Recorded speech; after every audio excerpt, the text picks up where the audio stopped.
নীলিমা নিতান্তই কোনো মেকআপ করে না, একদম পছন্দ নয়। খুব সহজ সরল একটা মহিলা, কোনোদিনও খুব একটা মেকআপ আর্টিস্টকে দিয়ে সাজে না, নিজেও সাজে না।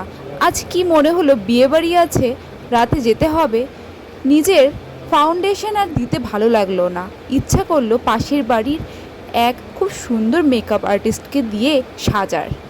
তাই ওই দূরের বাড়িতে আছে খুব সুন্দর তার হাতের কাজ এক মেকআপ আর্টিস্ট, খুব কাছেই নীলিমার বাড়ির সামনেই।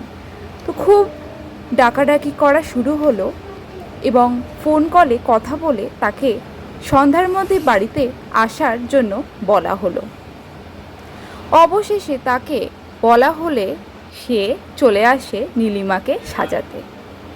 খুব সুন্দরভাবেই কিন্তু সাজিয়ে দিয়েছিল, কিন্তু নীলিমার একদম পছন্দ হয় না।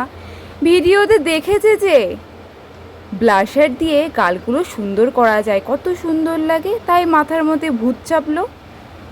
অনেক দূরে ফুলের দিকে সামনে জানলার সামনে দাঁড়িয়ে দাঁড়িয়ে গৃহিণীর সাজ আমার একদম পছন্দ হয়নি, এত টাকা দিয়ে মেকআপ করব আর এরকম ব্লাশার ব্লাশার বলে কি একটা জানি বলে এগুলোকে, তো ব্লাশার দিয়ে যদি আমি গালগুলোকে লাল লালি যদি না করি তাহলে এত টাকা দিয়ে মেকআপ করেই বা আমার কি লাভ হলো বলুন তো?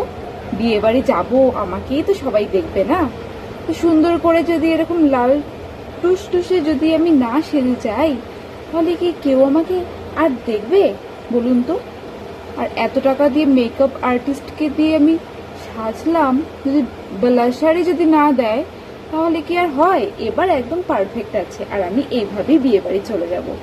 শুনছো, আমাকে এবার কেমন লাগছে একটু বলো না? মেকআপ আর্টিস্টকে দিয়ে সেজে আমার একদম পোষায়নি, এত টাকা দেবো আর যদি সুন্দর করে না সাজা হয়, বলো না গো আমাকে কেমন লাগছে বলো না? পেতনির মতন লাগছে। হ্যাঁ, পেতনির মতন লাগছে?